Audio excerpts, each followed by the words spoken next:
Welcome, everyone, to the Notre Dame Newman Center for Faith and Reason and University Church. It's my pleasure to have you all here tonight.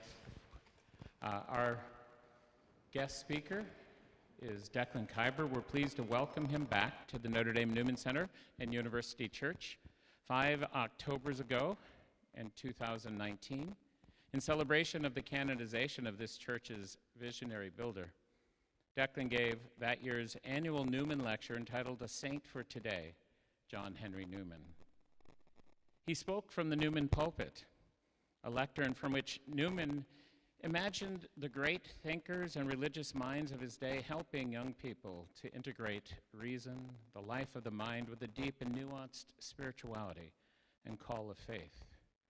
Newman envisioned this church as the heart of a Catholic Oxford that would form the future leaders of the church in the world, men and women capable of addressing the deepest needs of society because of their astuteness, their learning, and their willingness to open themselves to the wisdom of the ages. Though he may have come down from that lofty mount and the rarefied air of the high pulpit for tonight's talk, we're pleased to have Declan back in our midst to revisit Newman and his ongoing impact on literature and education. Declan Kiberd studied English and Irish at Trinity College, Dublin, before earning a DPhil at Linacre College, Oxford. He lectured in Anglo-Irish literature for more than 3 decades at UCD. More recently, has served as the Donald and Marilyn Keogh Professor of Irish Studies and an English professor at the University of Notre Dame, luckily teaching mostly here in Ireland and not in South Bend, Indiana. His research interests are primarily Anglo-Irish literature and drama, often assessed through the lens of a post-colonial theory. He is also responsible for introducing children's literature to the UCD curriculum in 2008. He's become a commentator on contemporary Irish social and political issues, particularly as these issues have been examined by Ireland's writers. He has written and edited numerous volumes and books and articles across his career, and he serves on advisory boards that I won't bother to mention, but it is our pleasure to welcome tonight and to have back in our midst Declan Kiberd. Thank you.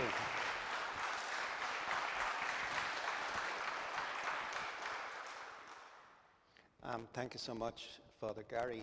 I just cannot believe the pretension or the arrogance I must have displayed mounting that pulpit in the great tradition of St. John Henry. I was so much older then, I'm younger than that now, as Bob Dylan would say. And I have to say it's great to be here, or as Keith Richards might add, at my age it's great to be anywhere. So thank you for having me. And yes, indeed, we did celebrate the canonization of John Henry. And I thought about, as one does, walking away afterwards, all the clever things I forgot to say and could have. But one of them was that I think saints are often like heroes. They're not conscious of themselves as such. They're also sometimes quite difficult people. I mean, you think of Francis Assisi. So many of these great saints caused trouble to their families, as indeed probably Jesus did. And I know that Newman certainly broke with his family because of his fabled conversion. So it's kind of an interesting thing to think of, that they're often the bad boys of the culture for a while at least. And in my view, many of them have one thing in common, which is that they oppose the prevailing spirit of the age. And the more I think about that, the more I think that those who reflect the age are soon forgotten, but that those who oppose it often penetrate more deeply through to its inner spirit and eventually are recognized for their greatness and understanding. And I think that's what happened in the case of St. John Henry Newman.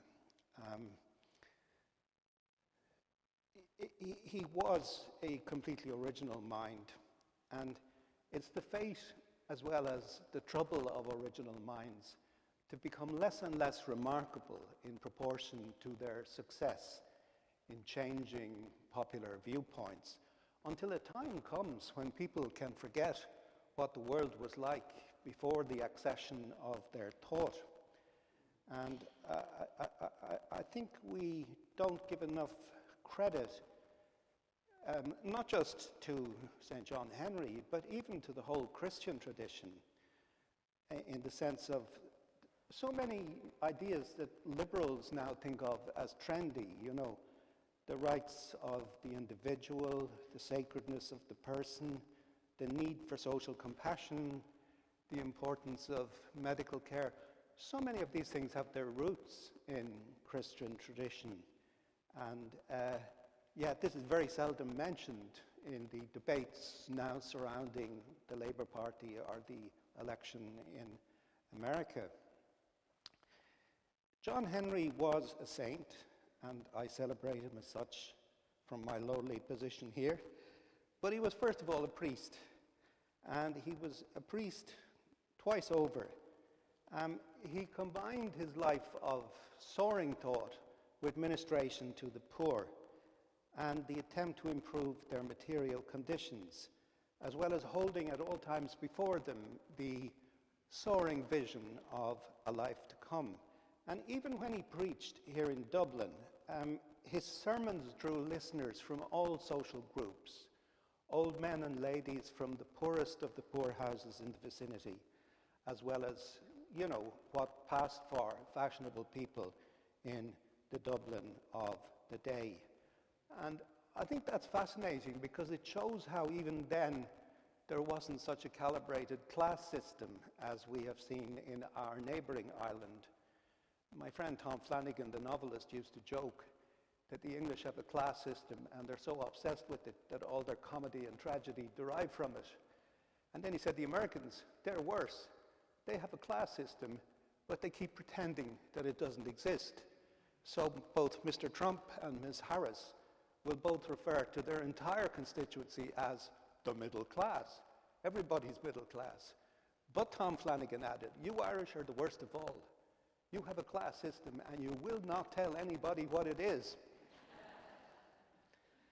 I suppose that was one of the good things about Newman. He appealed right across those divisions. But I think he also understood the futuristic thrust of Christianity put into circulation by Jesus. And I think that's why he is someone who is as much of our future as of our past. A prophet who sees so deeply into the mind of his own moment, as I say, even in criticizing it, that the shape of the future becomes more discernible. He certainly was way ahead of his time in his thinking about universities, which I want to discuss. But also the very nature of conversation itself, cor ad cor loquitur, heart speaks to heart. The very thing that is being lost in this bifurcated world where people just abuse one another in pre-packed constituencies done by digital means. I think there are so many ways in which what he preached and called for is more necessary now even than it was when he uttered these truths. And I think of him we could say what we say also of his disciple Joyce, that we are still learning how to be his contemporary. I just want to say in passing that I think more and more as I get older that futuristic element is manifest in the life of Jesus, who recognized ordinary people as the bearers of his message. After all, he chose humble fishermen to be his preachers. He talked about the widow's mite. He said the last will be first. Even 15 centuries later, even the great Shakespeare couldn't quite understand that. So he tended to have as clowns his lower class characters in plays like A Midsummer Night's Dream. Even the great visionary Tolstoy at the end of the 19th century, who was, if anyone was, a visionary, even he gives his soliloquies to aristocrats, Prince Andrei marching into battle in War and Peace. It is only when Joyce emerges from Newman's University that ordinary people are accorded the dignity of their everyday thoughts and the minute tracing of those thoughts as something inherently dignified and worthy of our attention. So it took literature 2,000 years to catch up with Jesus and recognize the inner life of the person, which is a democratization of consciousness. Now, people like St. Francis and St. Dominic, you could say justly, helped in that process, called for this kind of recognition. And I suppose there were great Protestant mystics like William Blake, who also believed in the interior life. But it was Joyce who finally clinched it. And he did it by a great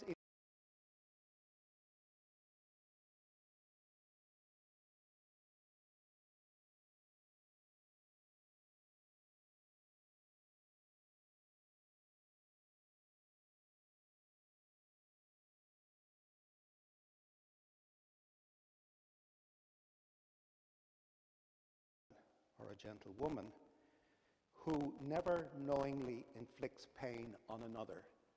Bloom is supremely passive and he never hurts anyone, which is one of the laws really that Newman enumerated for a proper Christian. Bloom, of course, being a kind of strangely Christian kind of Jew. Joyce, as I say, was a protege of Newman, a student, and he said so himself.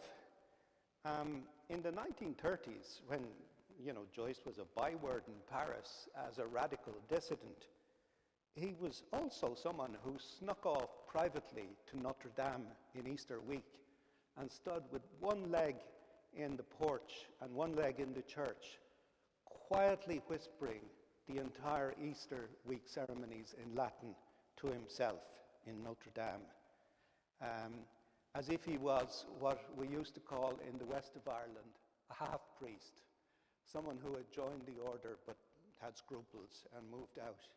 And I do think Joyce was a half-priest.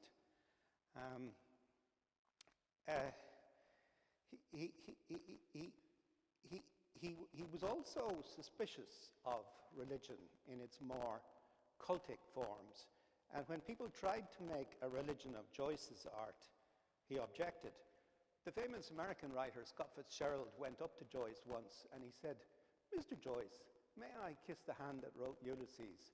And Joyce thought for a minute and looked with distaste at his hand, and he said, "Well, you can if you want to, but that hand has done an awful lot of other things as well."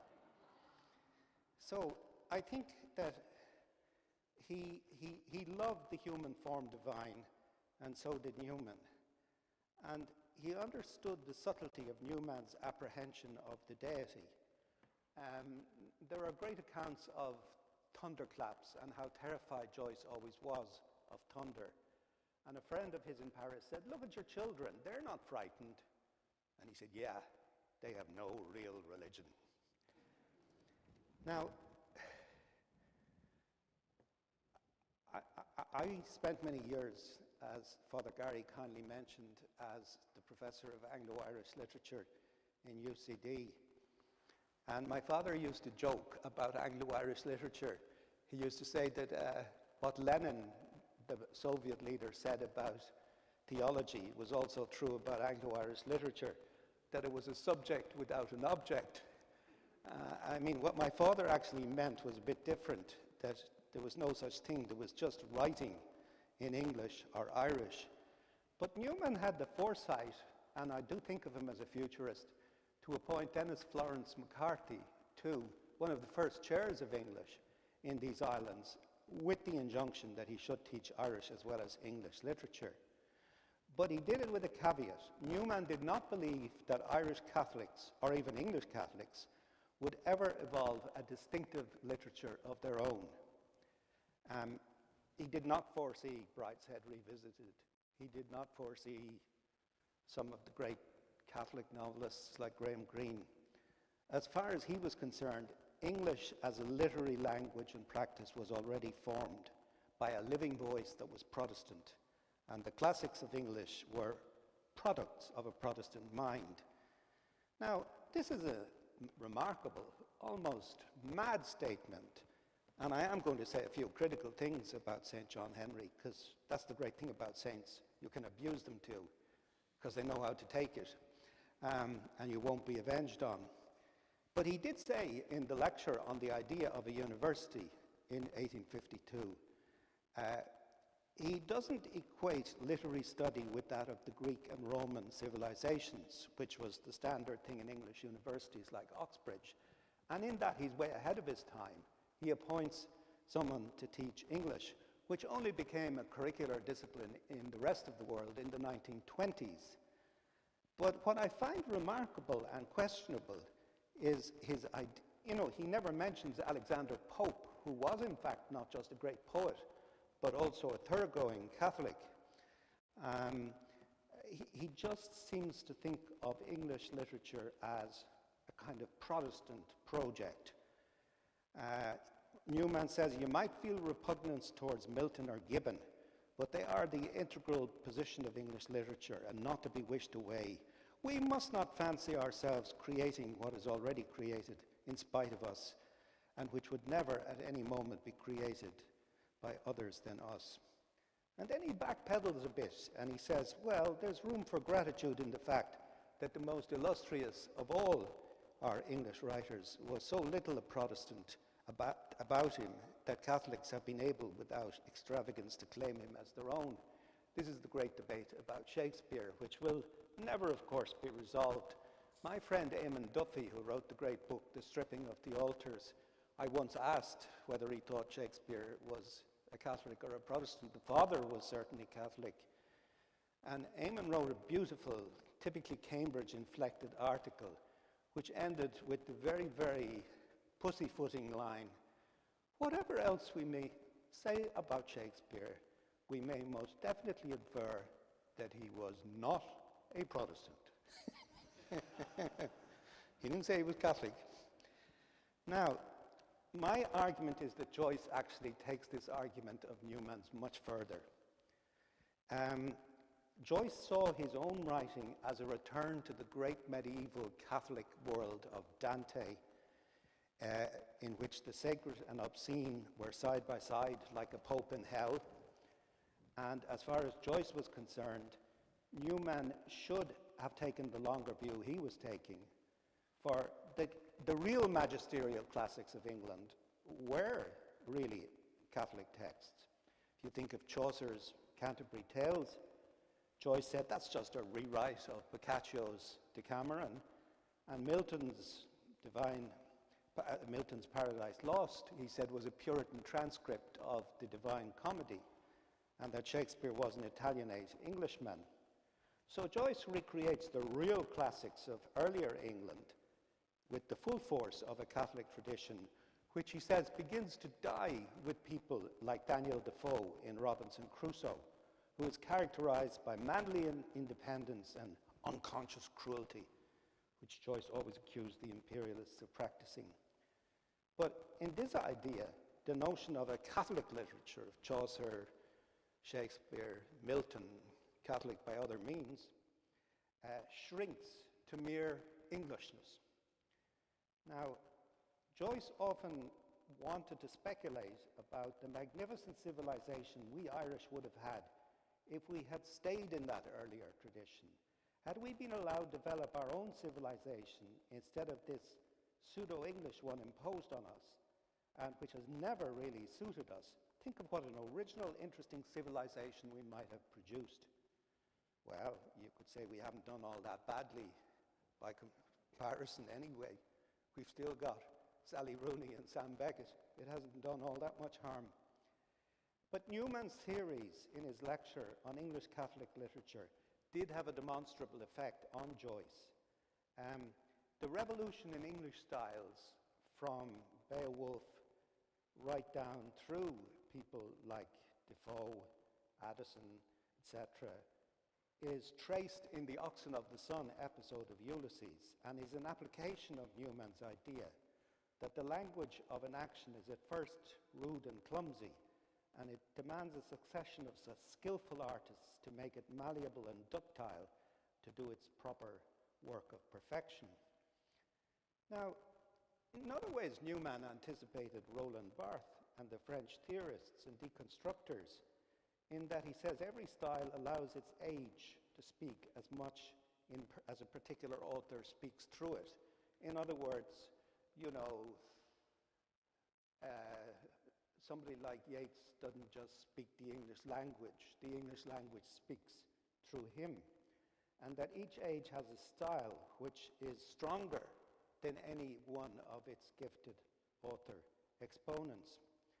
And I find that Newman foresaw and predicted that in the essay, in much the same way as he predicted Foucault, the most unlikely of the French theorists to be an influence by him, because Foucault came out with the idea, a religious notion, that authorship is in a way a kind of a myth, and was only ever attributed in the ancient world to a work of heresy by way of blaming the author and naming and shaming, but that otherwise the works were indeed anonymous. Now, Newman says that the early users of a language have to be geniuses, because they're like the early travelers in a landscape who are just making the beginnings of a pathway. And I think that is certainly true. Eventually it becomes a roadway and lots of people can move along it. But, and place is connected to place, cor ad cor loquitur. It seems to me, though, that Newman did leave out a few important elements from his equation. There was an Irish revival just 20 or 30 years after he gave these great lectures. And actually, a lot of it was contributed to by Catholics, but also by Protestants. I would go so far as to say that the Irish literary revival, if you think in terms of Yeats seeing Lady Gregory on the one hand, Douglas Hyde, Horace Plunkett, it was all led by Protestant people who were engaged in a prolonged argument with Northern Protestants about who would inherit Ireland. And the Southern Protestant revivalists were mostly literary and artistic. They believed in things like the Coola Press and arts and handcraft. The Northerners were more canny and businesslike and wanted an Ireland that would indeed eventually produce the kind of STEM courses that are now all the fashion. But I do think the Irish revival was, among other things, a debate within Irish Protestantism about who was going to inherit the country. And this, I think, was one of the blind spots that Newman had. He didn't see this thing coming, even though it would have been all around him in its genetic form. This is because he had very strong theories of his own, one of which was that the English classics are at an end by the 1850s, partly because their language is now stabilized, and that someone writing an editorial in the London Times is producing a style that is as good as that of Swift or Addison, though maybe lacking their individuality, that the language has achieved a level of maturity. If Newman were to return to Earth now, he'd probably be amazed that his own Apologia Pro Vita Sua, is itself among the English classics, even published as such by Penguin Books, and that the university which he founded produced a very distinctive aesthetic, but also the greatest classical author of the 20th century, James Joyce, whose own methods of accretion, of adding more and more and more, say to that Ithaca chapter in Ulysses, which he made twice as long as it originally was. That method of accretion was the same method that Newman used when he was putting together the arguments of Apologia Pro Vita Sua. He did create, therefore, what I would call now the UCD aesthetic, which came down from the university he founded.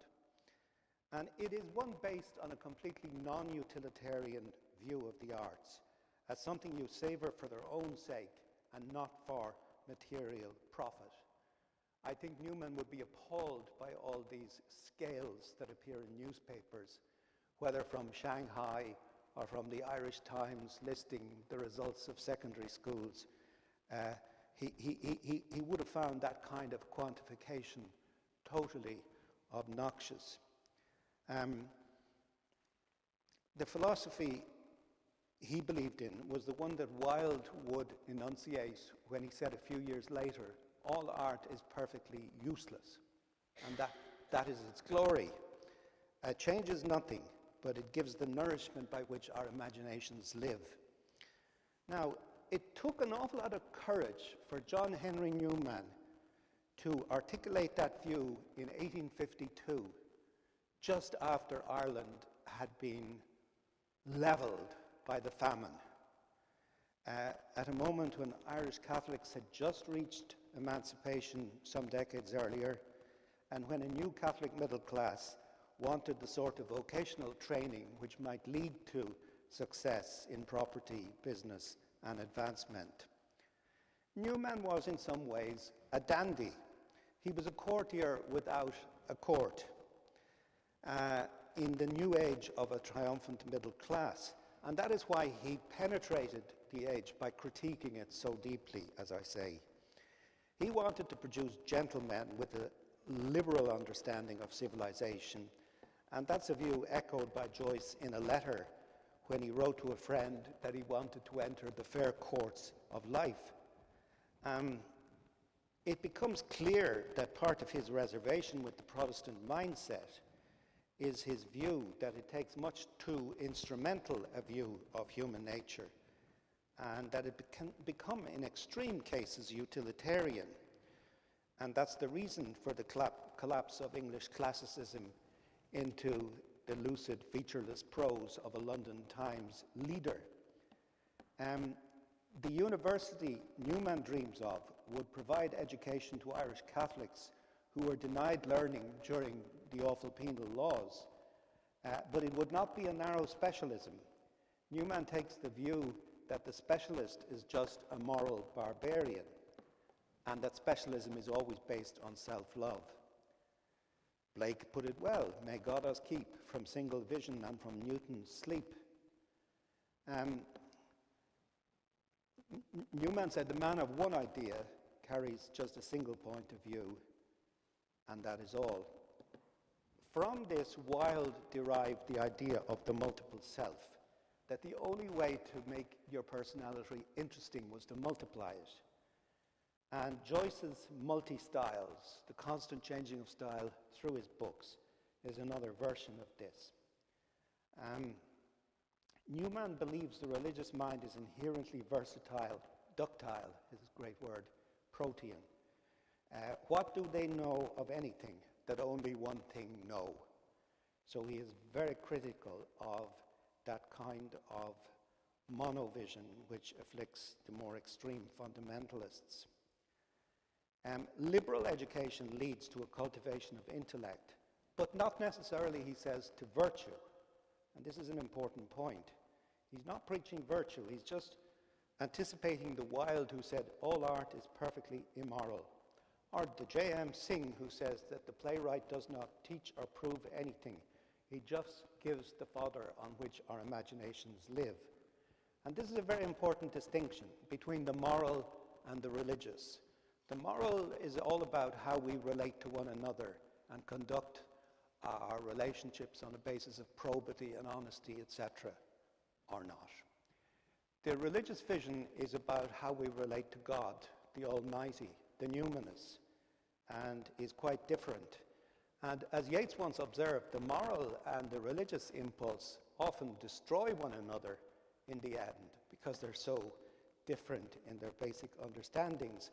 But Newman, I think, believed that the moral and the religious could go hand in hand, cor ad cor loquitur, in an ideally integrated person. Education allows people to transmit knowledge from one generation to another. But as Mr. Deasy says in Ulysses, to learn one must be humble. Is needed to referee the conflict even between science and the arts, between science and alchemy, between all the different subjects. And that is what is lacking today in most universities. Newman said, "To discover and teach are distant functions. They are distinct gifts and are not commonly found united in the same person."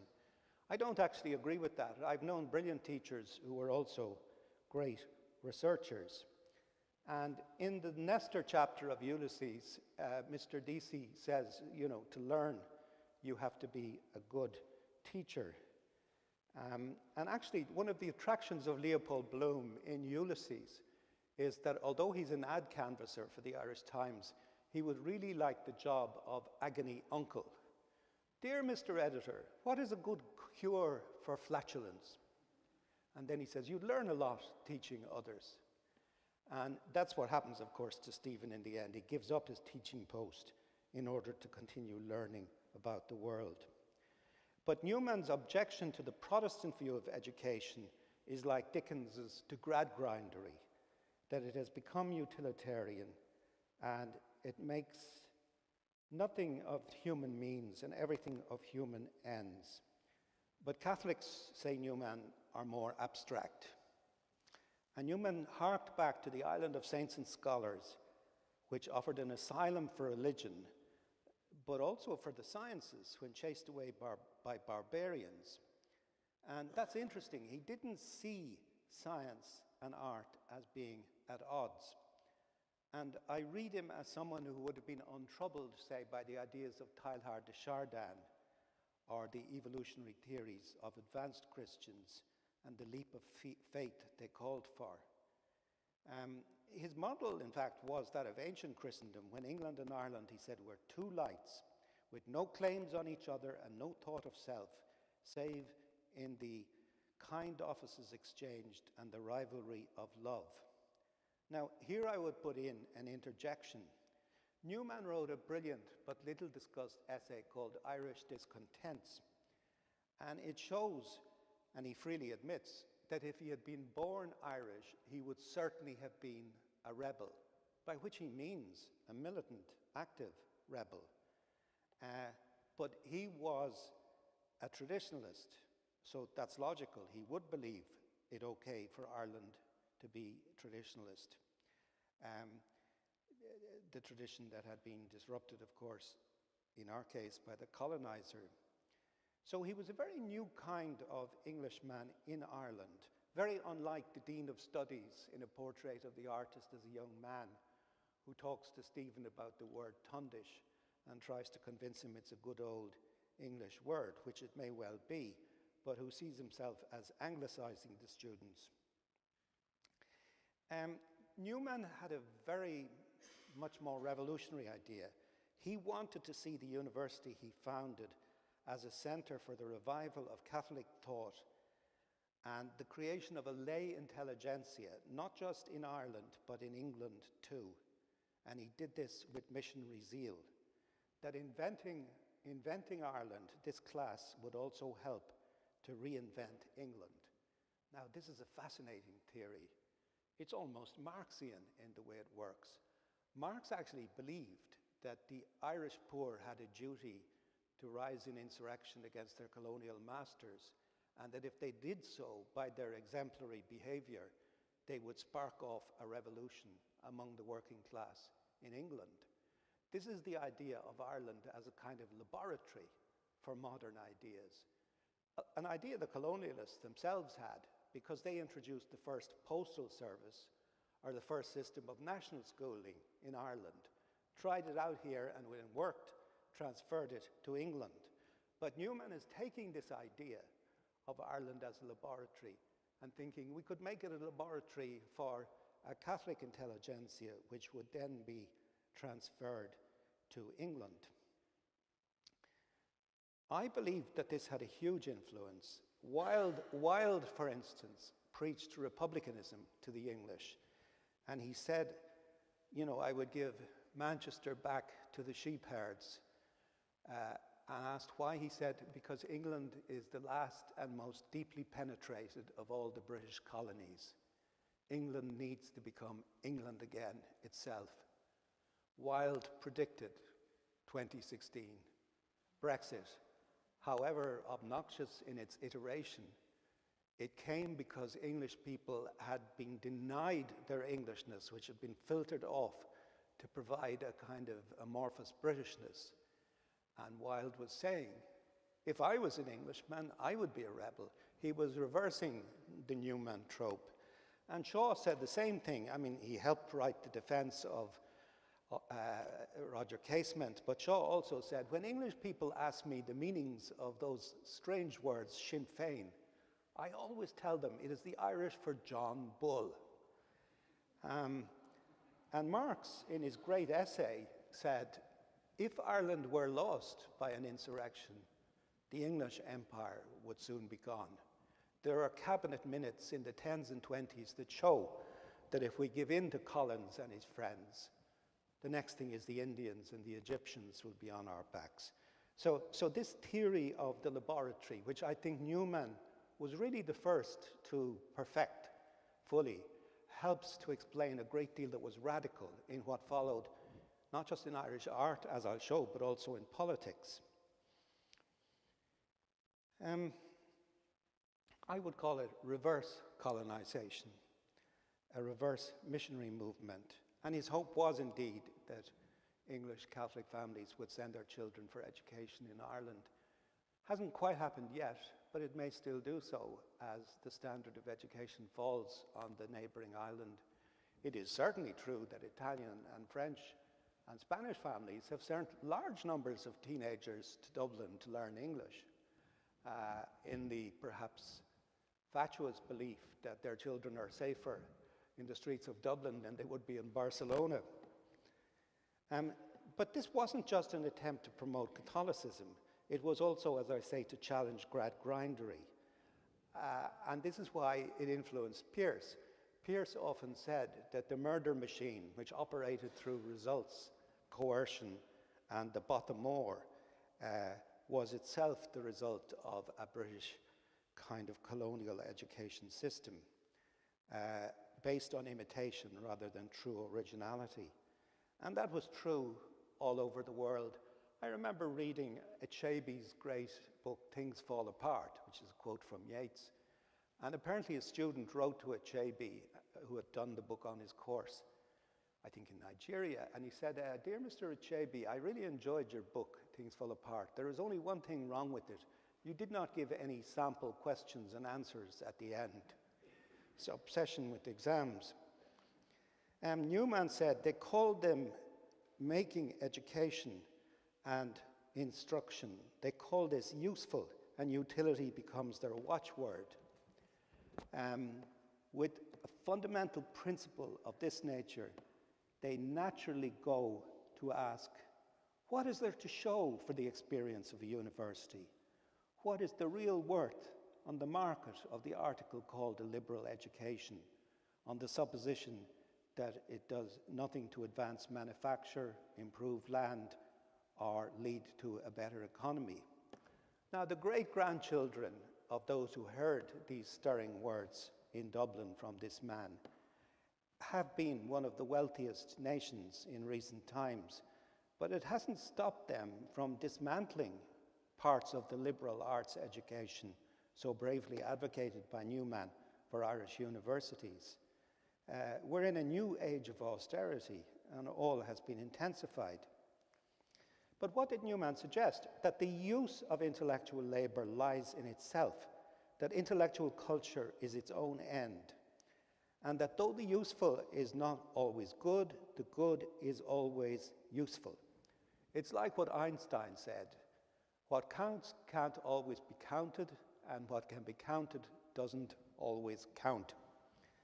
And I see the climax of Ulysses as based on Newman's perception. The climax of Ulysses, when a poet and art student, Stephen Dedalus, sits down with an ad man named Leopold Bloom, and they have coffee and a bun together. This is the communion, the secular communion, that Stephen had refused to share with his mother when his dying mum asked him to kneel and make his Easter duty. And suddenly he's doing it now, almost inadvertently, with the half-Jewish ad canvasser.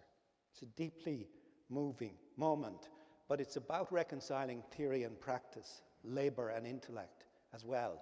Because Bloom tells Stephen, you are as much a worker as the man with the pick and shovel.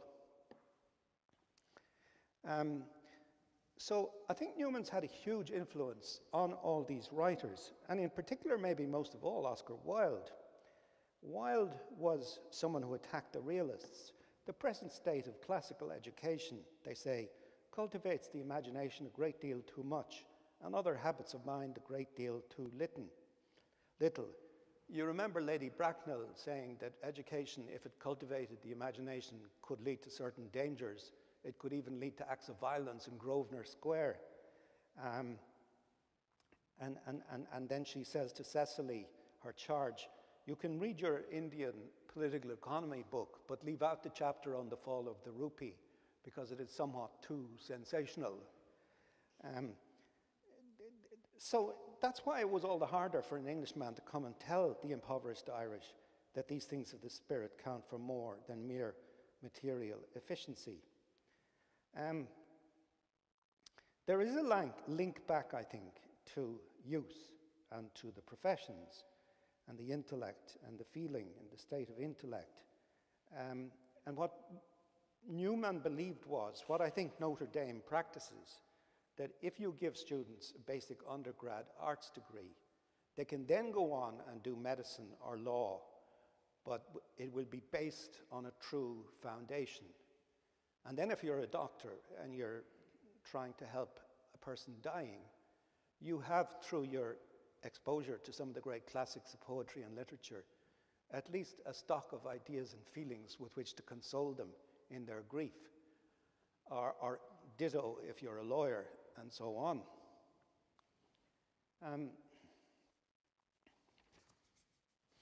Now, Newman, of course,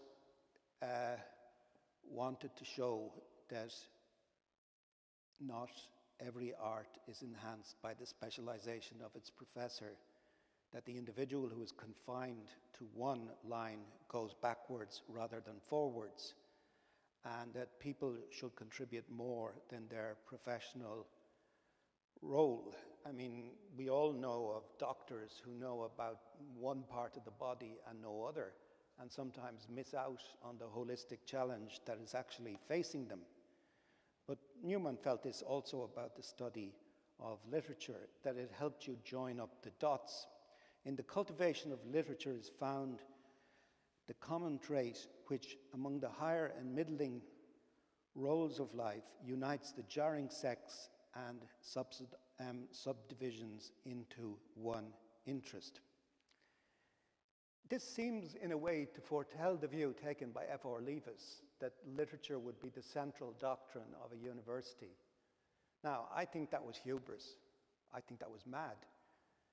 But it's just as mad to say that the business school is the epicenter of the university. No school should be the center of a university project. And what is badly needed, and I think this is what Newman is saying, is that there ought to be a referee, someone there to referee the conflicts between the disciplines. I've often felt that when I read the Harry Potter books, that there's a sense in which Rowling says every subject, including magic, has a history, but you do need someone to mediate between all these extremes. Now, I'm saying I don't think Newman was right in everything. It seems to me that he got obsessed with the idea of the Christian civilization of Europe as the only source of religious tradition in the world. And beyond the Mediterranean, he said, I do not see how they could all be brought together in one great idea. Yes, you can have Greece, Rome, you can have France, Italy, and Spain, a great association of nations founded out of the Roman Empire, which is the maturity of most intelligible expression. This is, of course, what T.S. Eliot would assert in his essays. But, for instance, I believe that a great deal of ancient Greek culture came from Africa. There's a wonderful book by Martin Bernal called Black Athena, which argues this. And I think in general, with William Blake, that most religions are one, that they have the key elements in common. So Newman was, of course, constrained to some degree by the understandings of his time. And as I say, he had the courage to make English a curricular subject when most only taught Greek and Latin. It never struck him, for instance, that maybe some of Homer's ideas came from outside Europe, whereas Joyce depicts his Homeric character as going beyond Gibraltar into a kind of unknown world. Newman admits actually that Rome didn't produce much that was original other than copies of Greek, but he praises it for transmitting that culture. When I look back at the rows in this country over 100 years ago, when Mahaffey and Atkinson tried to stop the curricular introduction of Irish as a subject, my belief is that they thought it would put in a rival bid for a classical culture. Because at the time, Greek was seen as kind of barbarous. And I don't think this was just anti-nationalism. I think based on it was a kind of feeling of the fragility of Greek and Latin as subjects taught by these great men, and that Irish might indeed usurp them, as it somewhat did in the secondary school curriculum. Newman actually says there have been repeated heaves against Greek and Latin. There's one, he said, in the 1850s when he's giving his lectures on the university. And he says, of course, the basic truths of religion go back to the early fathers and cannot be added to. They can be rejigged slightly, but deep down theology remains the same. It's like geometry. It cannot be altered. And the function of the university is to break down the contempt in which specialists, even geniuses, hold those who pursue other lines. And he called a specialist a person who follows a line. This was a great Victorian word that Arnold was always using. And said the error might be to over-insist on the line for too long a time. I find that fascinating because he's giving the lecture 2 years after the Great Exhibition has been mounted in London, and 4 years after the terrible famine in Ireland has just ended. And most people who study the famine think of history not as a straight line going somewhere definite, which would be the Marxist view of things, but think of history as a circle, which is how the Irish experienced it, of nightmarish, recurrent famines. There had been dozens of famines, and history had this horrible habit of repeating itself. So the word line may be inappropriate, but Newman held to it. What is empire in politics, the university is in thought. And he expected a college to produce Catholics, not just Irish Catholics. And this explains, I think, his unawareness of the Irish writing, which was even then taking shape around him. But in claiming that art and literature were useless, he made, in fact, a great effective case in a bean-counting society. And he created the idea of a university, as Edward Said wants it to be now, a utopian space. I would even go further and say Newman was a kind of bohemian, simply by virtue of detaching himself from Oxford and the Anglican Church. He became a member of a disapproved minority, and he entered that community as an act of dissent. He upheld the right of the individual mind to see the world in its own way, which is what Joyce and Yeats and those who followed insisted on.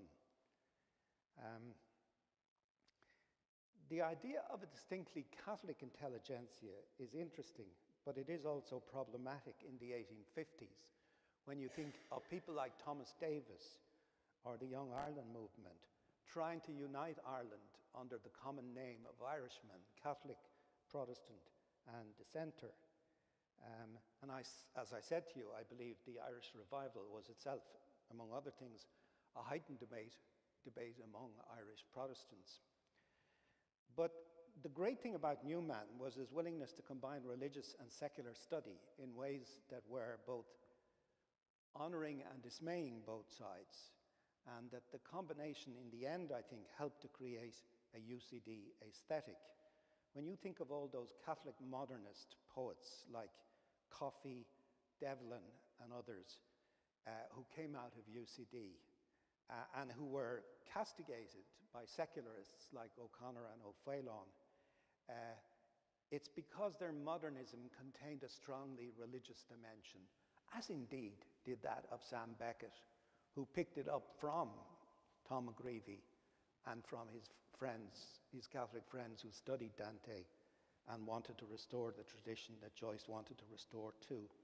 I've always felt we could eventually prove that Beckett was a Catholic mystic, but they mightn't like that in Trinity, and they might have to rename some buildings then, so we probably better leave it alone.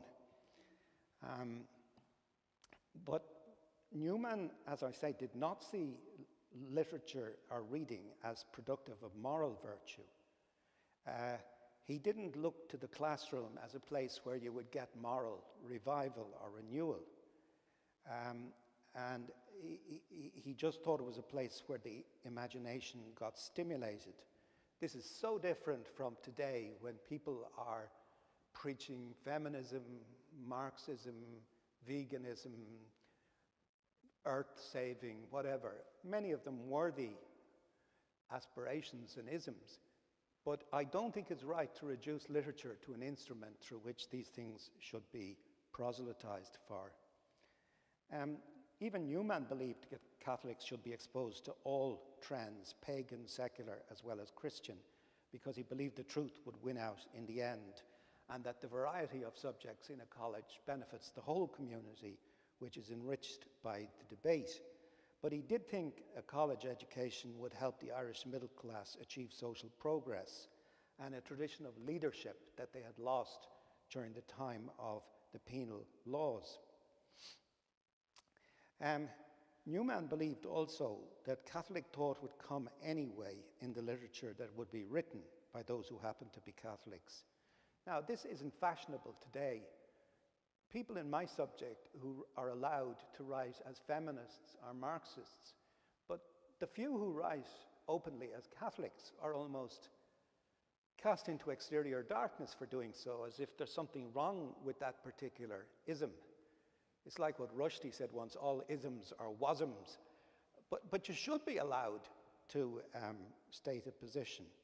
And that's what I think Newman was right about, that as long as you state the position from which you begin, it's okay then to say anything you want and to try and deal with the mainstream objections to it. That is a proper arts pedagogy, to admit that not all beliefs can be suspended in the conduct of a disciplinary practice. And I think, at the time of Newman, Matthew Arnold had written that cultural variety might lead to anarchy.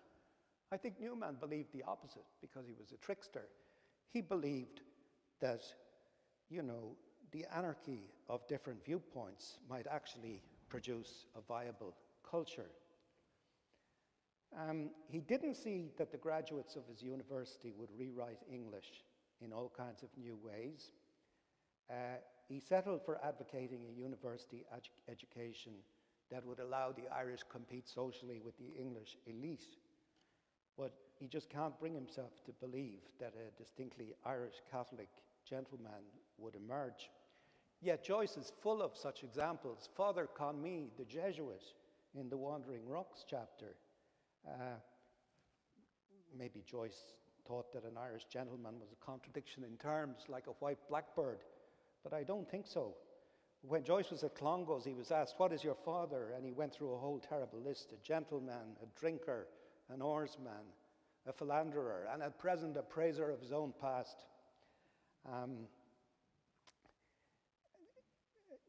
As I say, Newman cautiously interpreted the literary tradition as Protestant. Joyce boldly reinterpreted the mainstream of it as Catholic and said, if you're really original, you go back to origins: Chaucer, Shakespeare, Milton. Newman saw theological truth as stable to be handed down. Joyce mocked that stability in his Catechism chapter of Ulysses. And the beauty of Joyce is that he answered questions which no one had yet learned to ask, which you're not supposed to do in any culture. In classical Greek drama, people answer questions, and if they did it, the whole society fell to pieces.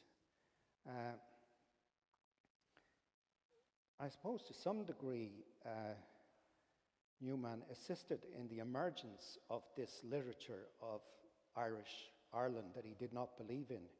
He was aware of the repression, but he didn't seem curious about the local pieties that meant so much to people like Lady Gregory and W.B. Yeats. But he certainly influenced much that followed, including Wilde, who believed that in certain circumstances, as Newman said, it's lawful to tell a lie to save a village or property or honor. Newman even went back to Shakespeare and the idea of equivocation and said, we can do that too. And it suggests to me that Newman was like Wilde in that he became not just a Catholic convert, as they both did, but a sort of parody Protestant, mimicking the ideas and simpler souls of the church he'd abandoned, because the Protestant evangelical believed in sincerity, being true to one singular ideal self. Newman and Wilde believed in the multiple self, that you had multiple selves, and it was the labor of a lifetime to be true to all of them. And if you were true to just one, you had simplified away the other 5 or 6 possibilities. Wilde believed not just in good and evil, but good and evil. And Cecily actually says in his famous play, I've never met anyone really wicked before. I'm so afraid they'll be like everybody else. And I think this was also something that Wilde picked up from Newman, where he says in the Apologia, Calvinists make a sharp separation between the elect and the damned. Catholics, on the other hand, shade and soften. And this is the Catholicism I was brought up in, that if you committed a sin, it could be a venial sin or it could be a mortler. But it took a person of weird integrity and strangeness to commit a mortler. Most of what we confessed to the priest were venial sins and not really worth getting too worried about. More seriously though, Wilde and Joyce believed that at the heart of Catholicism there is the notion of felix culpa, a happy fault, because one is educated by one's own sins into higher self-knowledge. Wilde turns this into a joke. Experience is the name a man gives to his mistakes. But true innocence, innocentes, openness to injury and experience, requires openness.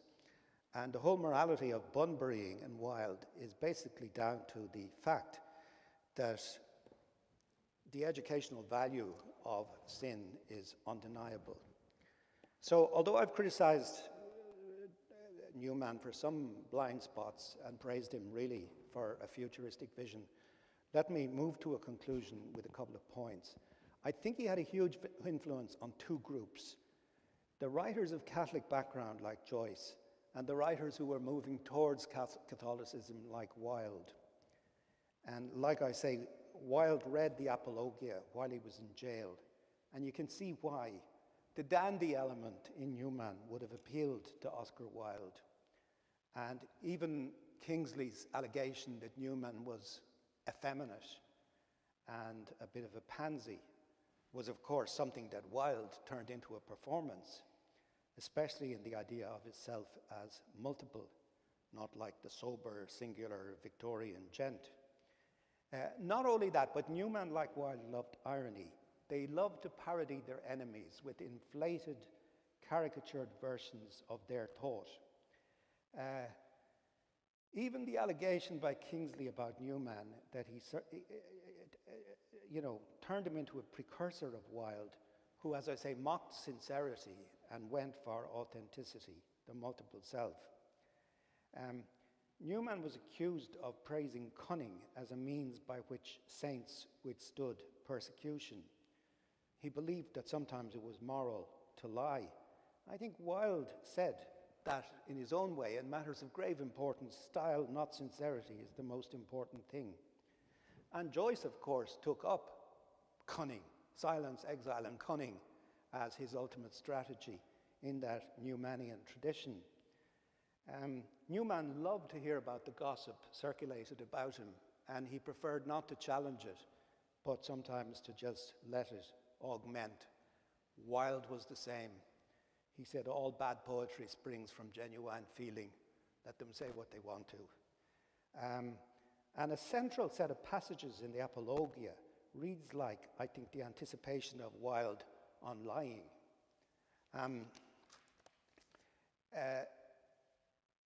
The early fathers said it was, in certain circumstances, okay to tell a lie. And this is what Wilde did. He wrote a whole book called The Decay of Lying, arguing in favor of it. I think even Wilde's fairy tales, which seem to me imbricated with a kind of secret Catholicism, given as a subversive book to the children of England, are the real reason he was put in jail. Not because he was a gay martyr. England was run by gay men. The public schools were full of them. The judiciary, the army, everywhere. Wilde's real crime was to come between the Marquess and his son to challenge the class system, but also allegedly to corrupt the youth of England with a kind of Catholic set of texts. In the end, though, Joyce said that Newman was the greatest master of English prose style who had ever written. And in the Oxen of the Sun chapter of Ulysses, he has a parody of every other writer, but when he gets to Newman, he just does it straight. Newman talks about sins which have been repressed, but suddenly erupt maybe in a dream or at night time and come into full consciousness. And this becomes the source of the next chapter of the book, actually the most salacious, obscene, and challenging of all chapters in Ulysses. It seems perhaps impertinent of me to say it in this sacred space, but I am sure that Newman was, in a sense, a co-author of that Nighttown chapter, where all these hidden sins are suddenly erupted in the way that Newman predicted they would. Which is only to say that Newman was, as I said at the beginning, like all saints, a bit of a trickster, a joker, a sort of mocker of what passes for realism. But to finish, the greatest debt of all which Joyce owed Newman is the idea of the conversion narrative. That's what the Apologia is about. That's what Portrait of the Artist is about. Heavenly God, he would create. He, Stephen, is converted to the world of art. And through Joyce, down through all those UCD writers, Dennis Devlin, Kate O'Brien, in our own time, Conor McGregor, Joe O'Connor, Marina Carr. What I would describe it is, in conclusion, as follows. The attempt by a Catholic intelligentsia to evolve a version of the religion which is both mystical and modernist, but also executed in a spirit of high playfulness. That's what began with Newman. You find it in Hopkins. It works through Flann O'Brien and the other people whose work I have mentioned. And this was all made possible by a man, St. John Henry Newman, who thought that there would never be any such thing as an Irish literature in English. Thank you very much.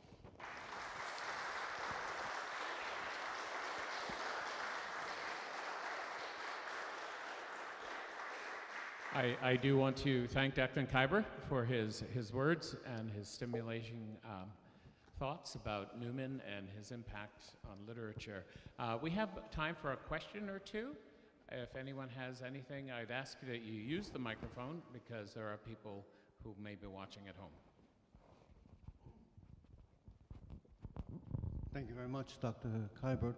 I'm wondering to try to situate Cardinal Newman in the 19th century. Yes. He lived, I mean, in my opinion, during like the worst pontificate in the last 300 or 400 years of Pius IX. He lived during the time of the First Vatican Council, where all the bishops of the world had to line up and back the temporal power of the Pope. I'm just wondering, did he ever,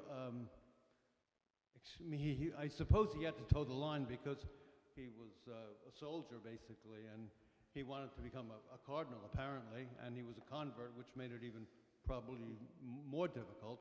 But when you said that he seemed to give the primacy to conscience, Yes.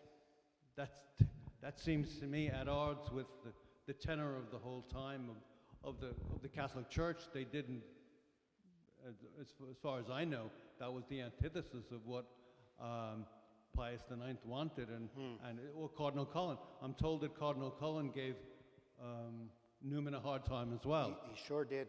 And I'm just wondering about how, given the context of the 19th century and the Catholic Church, how we could square this idea of the primacy of conscience. Well, it's a good question, and you're quite right that Pio IX created an almost Stalinist-style rigor and bureaucracy. But I don't think that Newman ever went along with it. I think he had grave doubts about such ideas as papal infallibility. He wanted to go back to the core teaching of the early church, which said nothing about that. He believed, as I quoted, in the right of the individual mind to see the world in its own way. And what he felt was what we have often been told since Vatican II, that you can have the right to act according to your conscience as long as it is, quote unquote, an informed conscience. And that's, I think the source of that idea is in his writings. So again, I think so much of Vatican II maybe came out of his reservations. But yeah, no, I think he would have, his eventual success in climbing the ladder of the church was in spite of the fact that he was actually hugely critical of the dogmatism of that kind of Pio IX thinking. Good question, though.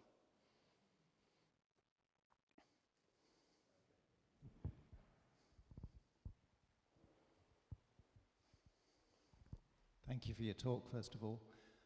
I'm just wondering to what extent you think he, and possibly Hopkins, who followed him, were trying to create an English idiom for Catholicism, which at that point had 300 years of being caricatured as an ultramontane or Irish blow-in religion in England.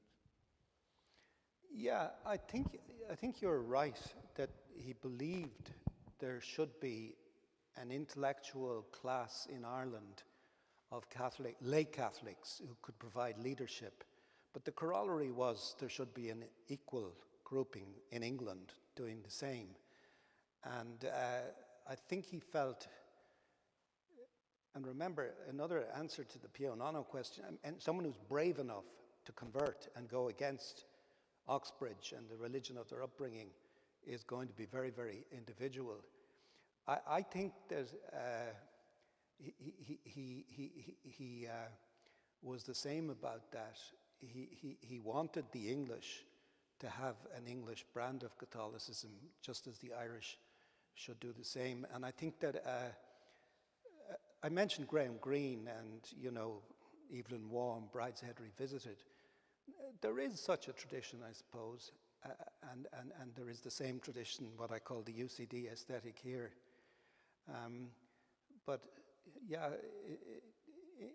it's kind of interesting that, you know,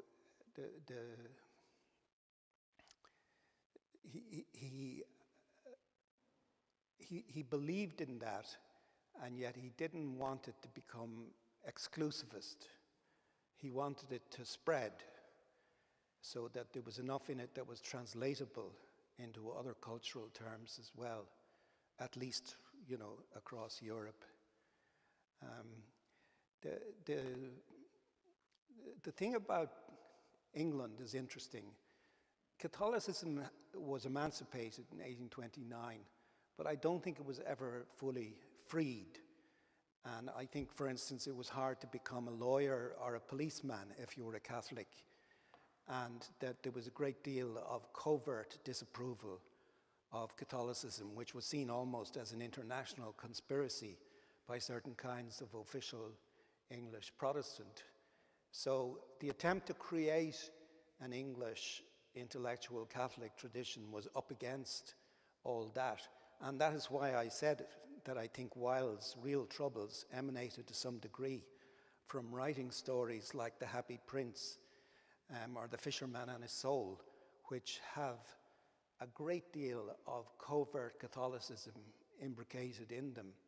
There are so many images of almost Jesus bleeding on the cross put into those stories by Wilde, which again, of course, emanates in the writings of Patrick Pearse and in the kind of secular theology surrounding the Easter Rising. What was intended by Wilde as a way of educating English Catholics in a more conscious form of Catholicism had a strange retro effect of making possible the writings of Patrick Pearse and some of the thinking of the Rising, including the idea that you lose your life by you save your life by losing it, and so on. So there's a kind of constant dialectic going back and forward between the two attempts. But yeah, it's a really interesting question. And also, I find when I go to Mass in England, there is much more respect for the old liturgy. Here, it's very much post-Vatican II, four-chord priests strumming guitars. I've sometimes gone down to the Pro-Cathedral on a Saturday night to the Latin Mass there and being amazed at the wonderful combination of like old-fashioned liturgical practice and then a sermon that is extremely liberal in its preaching alongside all that cultural conservatism. And I would say that's the kind of Catholicism I stand for. But I also think it's the kind that a lot of English people in England now, like Eamon Duffy, believe in too, you know. Some of the great English Catholic intellectuals like Duffy, like Nicholas Boyle, you know, the lay people who write for the tablet and so on, I think have that kind of a view of Catholicism. Thank you. One more? Thank you very much. Could you say something about the multiple selves that you said you could find in Newman? Because I think so much of his vocabulary and rhetoric is almost about the continuity of his self and his God as the two fundamental realities on which he hitched everything. So could you say something a bit more about that? Well, the continuity has to do really with the teaching of the early fathers of the church. And I mean, the things he believed should be unchanging. But in his personal behavior, as I say, he was a kind of trickster. He didn't mind if people circulated lies. He sometimes even played along with them. He was like Wilde in the sense that he thought you probably, in the world of authenticity, are given 5 or 6 different selves, and it's important to explore and express each one of them. And if you do the old evangelical Protestant thing and just play up to one of them, you will become the head boy of Eton College. The headmaster will say, that boy has integrity, he is singular and his activity is predictable. We'll send him out to India to rule over the natives. But Wilde, I think Newman and Joyce believed that you owed it to the complexity of the self within to experiment with different forms of self, maybe even at different ages or in different climates and conditions. And that's all I meant. I don't think that he was suggesting in any way that that multiple self derived from his bedrock convictions about the early church. But I do think he was playful, ludic, and in ways that people like, you know, Joyce and Flann O'Brien would emulate when they put that into writing literature. But he found a way of being like that in theological debate. Yes, Gerard?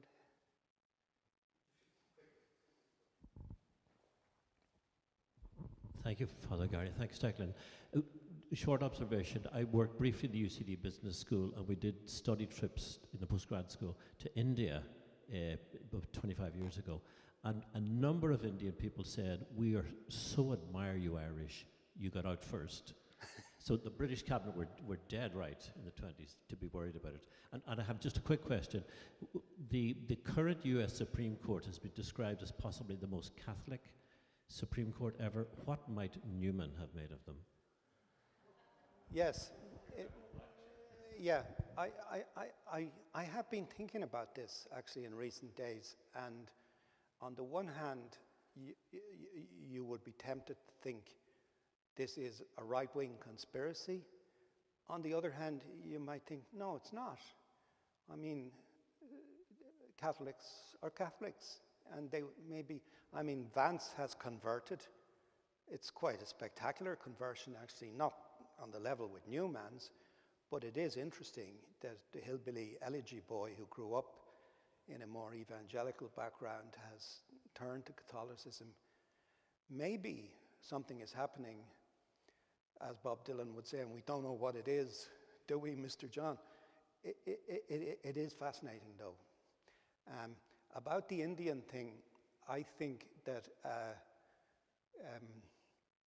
there's a sense in which colonialism, particularly the British form, wherever it went, needed to be deconstructed at home. And people who challenged it out in India or in Ireland were, as Marx said, teaching the English how to throw all these things into question, because it wasn't just empire, it was the domination of women by men and all the rest of it. So, you know, I think that there's a sense in which the Indians did follow a lot of what happened here. In fact, we have a lot to learn from them too, because Gandhi used nonviolence in ways which, sadly, the IRA did not. But I feel that that Catholicism is a very interesting thing. One of the people appointed at the Supreme Court was Amy Barrett, who's a professor of law in ND. And I remember Father Jenkins going to the Rose Garden to celebrate it. I do wonder if, particularly with the reverse of Roe versus Wade, and the fact that some Republican politicians are talking about the sacredness of life and what we owe to lives yet unborn, if there could be hidden behind this crazy karaoke candidate with his dyed hair and dyed skin, a kind of much more thoughtful and interesting movement that will emerge when he's gone. I don't think he'll last all that long, and I think if he does win, Vance will probably take over, because it strikes me, there's a thing in the American laws, isn't there, correct me, Father, if I'm wrong, that says if the president is not of completely sound mind, he can be or she can be replaced. And it would be interesting if Vance were to take over and the Catholicizing of American life were to continue. But it won't be quite the same as the Catholicism of Michael Harrington and the other American Catholicism of the 1960s. It is definitely in its politics much more right-wing and less liberal. But nevertheless, it might have elements that many people in this room would approve of too. God only knows. Can't help you. I think it's the 23rd or the 25th Amendment that says something about that to the Constitution. Yeah. But again, I want to thank Professor Declan Kiberd for his words and for being with us tonight. I want to remind you that we do have a series of talks coming up. Next Wednesday, it won't be a talk, it'll be Ethan Gallagher, an Irish storyteller, who's coming to share with us, along with Steve Cooney, the musician and guitarist, and that should be wonderful. And then in November, I believe it's the 14th, we have Ron Rolheiser, American spiritual writer and theologian, who's coming to talk on Not Our Tribal Deity, rescuing God from all of our false beliefs. So all of that promises to be interesting. We also pray here. So we have a beautiful prayer service every November, and November 7th will be our remembrance prayer service for the dead, and invite you back to that as well. But just like to thank Declan and say there is wine available for a little kind of post-talk social. Thank you for coming.